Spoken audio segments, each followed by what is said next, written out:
আপাতত আমরা স্থগিত রাখবো এবং সরকারকে আগামী 24 ঘন্টা থেকে 48 ঘন্টা পর্যবেক্ষণ করা হবে।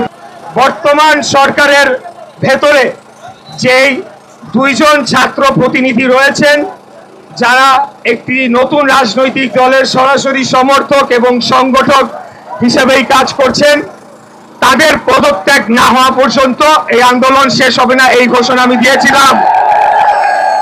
আমি আমার সেই ঘোষণাকে পুনর্ব্যক্ত করতে চাই, তাদের পদত্যাগ না হওয়া পর্যন্ত এই আন্দোলন চলমান থাকবে। যেহেতু বাংলাদেশ জাতীয়তাবাদী দল বিএনপি একটি গণতান্ত্রিক, নিয়মতান্ত্রিক এবং আইনের শাসনে বিশ্বাসী রাজনৈতিক দল, আজকের হাইকোর্টের আদেশনার পর আমাদের দল সিদ্ধান্ত নিয়েছে যে আপাতত আমরা স্থগিত রাখবো এবং সরকারকে আগামী 24 ঘন্টা থেকে 48 ঘন্টা পর্যবেক্ষণ করা হবে তারা কি করে। পাঠাও চলো দেশি ভাইবে, পাঠাও কারে 300 টাকা পর্যন্ত ডিসকাউন্ট। ডাউনলোড পাঠাও অ্যাপ নাও। এবং তার পরিপ্রেক্ষিতে তাদের যে কর্মকাণ্ড সেটার উপর ভিত্তি করে পরবর্তী কার্যক্রম নির্দেশনা আসবে এবং নেওয়া হবে। এখন এখানে একটা জিনিস স্পষ্ট বলতে চাই যে রায়ের বিষয়, শপথের বিষয় আলাদা অংশ, আর এটা হয়ে যাওয়া মানে প্রথম যে দাবিটি করেছিলাম যে ছাত্র প্রতিনিধি সহ অন্যান্য প্রতিনিধিদের পদত্যাগ করতে হবে, সেটা কিন্তু পরিবর্তন হবে না। সেই দাবির জায়গায় থাকবে। হয়তোবা সরকারের সাথে আমাদের উচ্চ পর্যায় থেকে আলাপ আলোচনা করে এটিকে সমাধান করার চেষ্টা করবে। যদি না হয় তখন সেই অনুযায়ী ব্যবস্থা নেওয়া হবে আন্দোলন সংগ্রামের। প্রিয় ভাইরা, আজকে আমাদের যতটুকুই অর্জন হয়েছে, আমাদের যুদ্ধ কিন্তু শেষ হয়ে যায় নাই।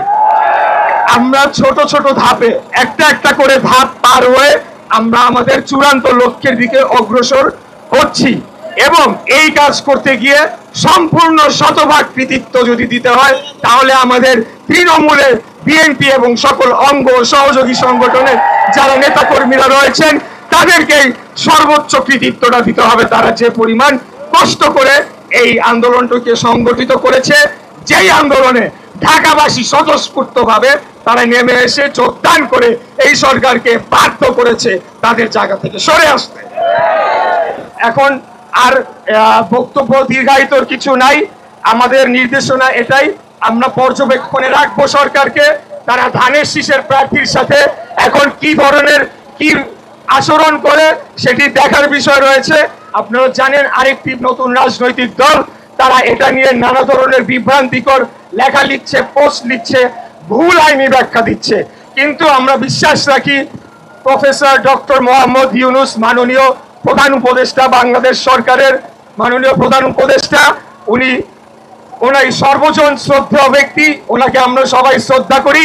আমার নেতা দেশনায়ক জনাব তারেক রহমান বিশেষত আমাকে বলে দিয়েছেন তুমি ওনার কথা বলবে, ওনাকে শ্রদ্ধা জানিয়ে আমরা বলতে চাই আপনার আশেপাশে এই যে কুলাঙ্গাররা রয়েছে তাদেরকে চিহ্নিত করেন এবং তাদেরকে আপনি অপসারণ করে একটি পূর্ণাঙ্গভাবে একটা নিরপেক্ষ অন্তর্বর্তীকালীন সরকার গঠন করেন যার অধীনে নির্বাচন হবে এবং অতি দ্রুত অনতি বিলম্বে একটা নির্বাচনের তারিখ ঘোষণা জনগণ, বাংলাদেশের জনগণ দেখতে চায়, শুনতে চায়, এটা আমি মনে করি। আপনাদের প্রতি পরবর্তী নির্দেশনা আসবে। আজকের বিজয় যদি সরকার ঠিক মতো বাস্তবায়ন করে, আমি কিচ্ছু হই নাই, মেয়র হয়েছেন আপনারা, বাংলাদেশের জনগণ, ঢাকার জনগণ, প্রত্যেকটি মানুষ যারা ঝড় বৃষ্টি বাদলার মধ্যে ঘন্টার পর ঘন্টা রাস্তায় বসেছিলেন, সারা রাত আপনারা বসেছিলেন। আপনাদের এই যে পরিশ্রমী নেতারা দুই পাশে আমার রয়েছে, কার নাম রেখে কার নাম বলবো, সবার নামই বলতে হয়, তাই কারোর নামই বললাম না। আপনাদের বিষয় এটা, অতএব আপনারা এটাকে সেভাবে দেখবেন এবং নিশ্চিত করবেন আপনাদের আমাদের অধিকারের সাথে আর কোনোদিন কোনো ধরনের জবরদস্তি করা না হয়।